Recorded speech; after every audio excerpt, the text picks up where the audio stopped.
17वीं सदी का मालाबार। पुर्तगाली सेना के चंगुल से भागे दो दास थेवन और कोरा। बहुत रात्रि हो चुकी थी। थेवन ने लकड़ी को घिस घिस कर आग जलाई। तभी कोरा को कुछ सुनाई दिया। उसने थेवन से कहा, यहाँ कुछ तो है, आग को बुझने मत देना, आज नदी पार नहीं कर पाएंगे। कुछ देर बाद थेवन की नींद खुली तो कोरा वहाँ नहीं था। उसने थोड़ी दूर जाकर देखा तो वो एक जगह खड़ा दिखाई दिया। वो एक टक किसी चीज को देख रहा था। उस पेड़ के पीछे एक यक्षिणी थी। वो यक्षिणी धीरे धीरे कोरा के पास आने लगी। कोरा उसके वश में हो गया था, पर थेवन डर कर वहाँ से तुरंत भाग गया। फिर यक्षिणी जाने लगी और उस पर मोहित कोरा भी पीछे पीछे आने लगा। फिर एक जगह पर यक्षिणी ने उसे अपने पास बुलाया और यक्षिणी का दीवाना कोरा मृत्यु का भोजन बन गया। सुबह हो चुकी है और थेवन, जो कि वहाँ से भाग चुका था, वो नदी के पास गया और पानी वाणी पिया। नदी एक विशाल खाई में जाकर गिरती है। वो उस अनजान जंगल में रहने के लिए एक आसरा ढूंढने लगा। लंबी लंबी घास के बीच एक पुराने भवन का द्वार दिखाई दिया और थेवन सीधे अंदर घुस गया। घर काफी बड़ा और जीर्ण अवस्था में था। सामने ही रखी कुर्सी, जिसपे बैठने वाले का कुछ पता नहीं। जंगल में बने इस घर में आखिर कौन रहता होगा। हवेली में घूमते वक्त कुछ नारियल पड़े दिखे। थेवन उठाकर खाना शुरू कर दिया। उसे पता नहीं था पीछे से कोई देख रहा है। थेवन ने सफाई देते हुए कहा, भूख लगी थी तो उठा लिया, अब चलता हूँ। उस आदमी ने बताया, जो भी इस हवेली में आता है फिर वापस नहीं जा पाता। दोनों की बातचीत सुन हवेली के मालिक ने अंदर से पूछा, कौन है? संभवतः ये आदमी नौकर है। वो बोला, कोई यात्री है। फिर एक अधेड़ उम्र का व्यक्ति लाठी लेकर बाहर आया। उसने कहा, इतने दिनों बाद यहाँ अतिथि का आगमन शुभ है। नौकर ने उसे पान बनाकर खिलाया। थेवन ने सिर झुकाकर अपनी सारी कहानी कह सुनाई और बताया कि मैं गायन का काम करता था। उसने कहा, इधर देखो। थेवन ने देखा तो वह कोई रहस्यमयी और थोड़ा डरावना इंसान था। उसके कहने पर थेवन गायन करने लगा। गीत सुनकर हवेली मालिक तो प्रसन्न हो गया, मगर नौकर को ठीक ठाक ही लगा। मालिक ने उसे पास बुलाया और पात्र की जगह उसके ऊपर थूक कर कहा, एक तुच्छ रसोइया संगीत के बारे में क्या जाने। उसने कहा, तुम यहाँ रुक सकते हो और बदले में गायन सुना दिया करना। परंतु थेवन सिर्फ भोजन पा के वहाँ से जाना चाहता था। मालिक को ये अपना अनादर लगा। रसोइये ने कहा, जैसा कह रहे हैं वैसा करो। थेवन को मजबूरन प्रस्ताव स्वीकार करना पड़ा। दास होने की वजह से वह थोड़ा झिझक रहा था। व्यक्ति ने कहा, हम ये सब नहीं मानते। कोदुमन पोटी की बात कोई भी अस्वीकार नहीं करता। थेवन को आतिथ्य स्वीकार करना पड़ा। पोटी ने रसोइये से अनाज गृह के बगल वाला कमरा दिखाने को कहा। उस लंबी चौड़ी हवेली में उन दोनों के अलावा कोई नहीं दिखाई दे रहा था। एक जैसे दिखने वाले रास्ते और गलियों से होते हुए वे एक कमरे में पहुंचे। रसोई घर बाजू में है और यहाँ खाना परोसा जाता है। रसोइये ने बताया, दक्षिण की तरफ जाना मना है। रसोई घर से यहाँ तक सीधे आना होता है, दाएं बाएं मत मुड़ना। ऊपर से आती जंजीर की आवाज पर उसने कहा, यहाँ ये सब सुनाई देगा, इस पर ध्यान मत दो। फिर थेवन को अपना शयन कक्ष दिखाया और एक बार फिर दक्षिण हिस्से में ना जाने की हिदायत दी। बहुत पहले खजाने की खोज में उस तरफ जाने वाले एक वैद्य का आज तक पता नहीं चला। कोदुमन पोटी की ये हवेली अपने अंदर ना जाने कितने रहस्य लिए हुए है। पिछवाड़े में बहती नदी में स्नान करने के बाद थेवन ने पोटी को रात्रि गायन सुनाया। पोटी ने कहा, अगर कोई अपशब्द कह दिया हो तो क्षमा करना। कई वर्षों से हम यहाँ अकेले ही रह रहे हैं। रसोइया थेवन के लिए खाना ले आया। उसने बैठने का इशारा किया। थेवन बहुत देर के बाद कुछ खा रहा था। पोटी ने कहा, जब तक तृप्ति ना हो खाते रहो। थेवन बोला, भगवान की कृपा है। पोटी ने रूखे स्वर में कहा, परंतु ये सब मैंने दिया। भगवान का शुक्रिया क्यों कर रहे हो? अगले दिन जंगल में आदमी लाशों की कब्र देख लेता है, जिससे काफी डर जाता है। उसको लगता है यहाँ पर वही यक्षिणी भूत है, इसलिए डर कर भाग जाता है। घर आकर के आदमी पानी पी रहा होता है। आदमी घर आकर देखता है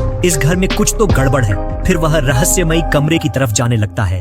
रहस्यमयी कमरे में एक अदृश्य शक्ति उसका पीछा कर रही होती है, जिससे घबराकर वह गिर जाता है। अदृश्य शक्ति उसकी तरफ लगातार बढ़ रही थी, जिसे डर कर वह यहाँ से भाग जाता है। अगले दिन आदमी उठता है। वह सुनता है कि घर में कोई अजीब सी आवाज आ रही है। बाहर जाकर जब वो देखता है तो हवेली का मालिक लूडो जैसा गेम खेल रहा होता है। मालिक पूछता है कि तुम इसे खेलना जानते हो? आदमी कहता है, हाँ, मैंने पहले इस खेल को खेला है। मालिक इसको गेम खेलने का ऑफर देता है और कहता है, बैठ जाओ, आओ खेलते हैं। गेम शुरू होने से पहले बताता है कि गेम खेलने के लिए तुम्हें इस पर कुछ लगाना होगा, जैसे धन, कीमती चीज या कोई वस्तु। आदमी कहता है, इन सब में मेरे पास तो कुछ भी नहीं है। फिर मालिक कहता है, तुम इस पर अपना समय लगा सकते हो। अगर तुम हारे तो जिंदगी भर यहाँ से नहीं जा सकते, और अगर तुम जीते तो यहाँ से जा सकते हो। जिससे आदमी डर के मना कर देता है। फिर मालिक उससे पासे मांगता है और चालाकी से पासे खेल पर गिराकर पहले चाल करवा देता है और कहता है, खेल का नियम है, शुरुआत हो गई तो खेलना ही पड़ता है। आदमी इसमें फंस जाता है और डरते हुए लूडो जैसा गेम खेलने लगता है। धीरे धीरे गेम आगे बढ़ रहा था। आदमी मालिक से अच्छा खेल रहा था, लेकिन तभी मालिक बाजी मार लेता है और आदमी की सबसे मुख्य गोटी को काट देता है और फिर कहता है कि अगर 12 नंबर आ गया तो तुम इस गेम में हार जाओगे। जब मालिक चाल चलता है तो केवल 7 नंबर आते हैं, लेकिन अपने काले जादू से मालिक 1 नंबर वाले पासे को पलटकर 6 नंबर में बदल देता है और जोर जोर से हंसने लगता है। यह देखकर आदमी वहाँ से उठकर रसोई घर में चला जाता है और उस रसोइया के सामने मालिक की तारीफ करने लगता है, जिसे सुनकर रसोइया कहता है, जैसा तुम उसको समझते हो वह वैसा नहीं है, वो बहुत कपटी और झल्लाद किस्म का आदमी है। आदमी रसोइया से ऐसा कहने के लिए मना करता है। फिर दिखाया जाता है यह आदमी मालिक के पास बैठकर खाना खा रहा होता है। तभी मालिक उससे पूछता है कि तुम्हें रसोइया से कोई दिक्कत तो नहीं है और उसने मेरे बारे में तुमसे कुछ बुरा तो नहीं कहा? नहीं, मुझे कोई दिक्कत नहीं, और उसने कुछ नहीं कहा। तभी वहाँ रसोइया कमरे में आ जाता है। मालिक उसे कुछ कहता है। रसोइया बदले में मालिक की बेइज्जती आदमी के सामने कर देता है, जिससे हवेली मालिक नाराज हो जाता है।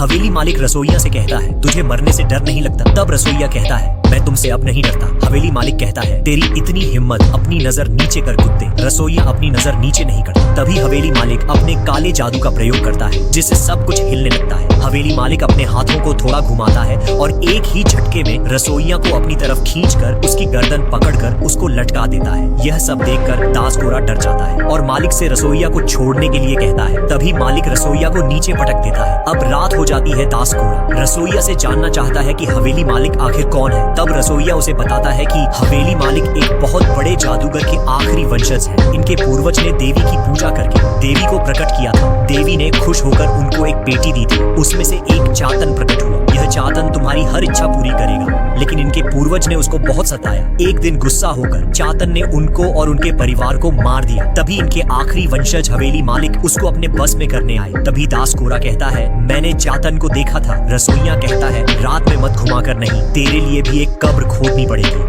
रसोइया हवेली मालिक की असलियत आदमी को बता देता है। उसके बाद हवेली मालिक अपने शरीर पर मनुष्य की राख रगड़ रहा होता है ताकि वह खूबसूरत यक्षिणी को बुला सके। काले जादू की वजह से यक्षिणी हवेली मालिक के पास खींची हुई चली आ रही थी। जैसे ही मालिक के पास वह जाती है तो उसका रोमांटिक मूड हो जाता है। हवेली मालिक यक्षिणी को हवस भरी नजरों से देखकर उसको चूमने लगता है। तभी वहाँ दास देवन आ जाता है और यह सब अपनी आंखों से देख लेता है। आदमी सीन के मजे ले ही रहा था कि यक्षिणी उसको देख लेती है, जिससे उसकी फटकर 4 हो जाती है और वो वहाँ से भागकर सोने चला जाता है। अगले दिन सुबह होती है तो आदमी देखता है कि हवेली मालिक उस यक्षिणी से कैसे बच गया। वो भागकर रसोइया के पास जाता है और उससे कहता है कि अगर अपनी जान बचानी है तो यहाँ से मेरे साथ भाग चलो। रसोइया कहता है, जाओ यहाँ से, मुझे मेरा काम करने दो। आदमी अपने कपड़े पैक करके यहाँ से भागने वाला होता है। तभी हवेली मालिक आ जाता है। हवेली मालिक आदमी से कहता है कि तुम्हें यहाँ रोका किसने है? तुम जा सकते हो, लेकिन तुम जाओगे कैसे? बाहर तो बहुत बारिश हो रही है। आदमी दिखाता है तो बाहर का मौसम खुला हुआ होता है, लेकिन अगले पल मूसलाधार बारिश होने लगती है, जिसे देखकर आदमी गहरी सोच में पड़ जाता है। आदमी यहाँ बैठकर भागने का प्लान सोच रहा था। तब तक खाना खाने का समय हो जाता है। हवेली मालिक दास देवन को यहाँ से न जाने के लिए बहुत समझाता है और बहुत सारे प्रवचन देता है, लेकिन दास देवन उसकी बात नहीं मानता और कहता है, जैसे बारिश बंद होगी मैं यहाँ से भाग जाऊंगा। हवेली मालिक उससे नाराज होकर चेतावनी देकर यहाँ से चला जाता है। तभी रसोइया वहाँ पर आ जाता है। फिर यह दोनों बैठकर आपस में एक दूसरे को अपने परिवार की कहानी सुनाते हैं। फिर दोनों सोने चले जाते हैं। तभी दास देवन देखता है एक अजीब सा दिखने वाला जीव उसके कमरे के दरवाजे पर खड़ा है। यह देखकर आदमी बहुत डर जाता है। जैसे ही जीव उसके पास आता है तभी उसकी नींद खुल जाती है। दरअसल यह सब वो सपने में देख रहा था। नींद से उठने के बाद आदमी बाहर जाकर देखता है कि बारिश अब भी नहीं बंद हुई थी। वह देखता है भारी बारिश में रसोइया किसी की कब्र खोद रहा है। आदमी रसोइया से कुछ पूछता है तो रसोइया गुस्से में उसे अपना डंडा दिखा देता है। जिस आदमी डर के वहाँ से भाग जाता है, भागते भागते उसके पेट में अचानक दर्द होने लगता है, जिससे उसको खून की उल्टी होने लगती है। लगभग उसकी जान जाने वाली ही थी। यही देखकर वापस जाने का निर्णय लेता है और रेंगते हुए फिर से हवेली मालिक के कदमों में पहुंच जाता है और हवेली मालिक से गिड़गिड़ाकर माफी मांगने लगता है और कहता है कि कृपा करके मुझे यहाँ से जाने दीजिए, लेकिन ऐसा नहीं होता। अगले दिन आदमी सपने में अपनी माँ को देख रहा था। तभी रसोइया आके उसके मुंह पर पानी डालकर उसको जगा देता है और उससे कहता है, जितना तुम यहाँ से भागने की कोशिश करोगे उतना तुम फंसते चले जाओगे। फिर एक जड़ी बूटी की गोली बनाकर आदमी को खिला देता है, जिससे आदमी की मेमोरी हैंग हो जाती है और सब भूलने लगता है। रसोइया उससे उसका नाम पूछता है और कहता है, यहाँ कितने दिन पहले आए थे? आदमी कहता है, मुझे कुछ भी याद नहीं आ रहा। फिर रसोइया इसको एक रहस्यमयी कमरे में ले जाकर एक लाश दिखाता है और कहता है, यह आदमी भी हम लोगों की तरह इसी चक्र में फंस गया था। दरअसल ये कोई और नहीं बल्कि हवेली मालिक की लाश होती है। डरते हुए आदमी रसोइया से पूछता है, अगर ये हवेली मालिक है तो जो नीचे बैठा है इतने दिनों से हमारे साथ है वह कौन है? तब रसोइया बताता है कि वही असली दानव चातन है जिसने मालिक का रूप ले लिया है। नेक्स्ट पार्ट देखने के लिए चैनल सब्सक्राइब जरूर करें।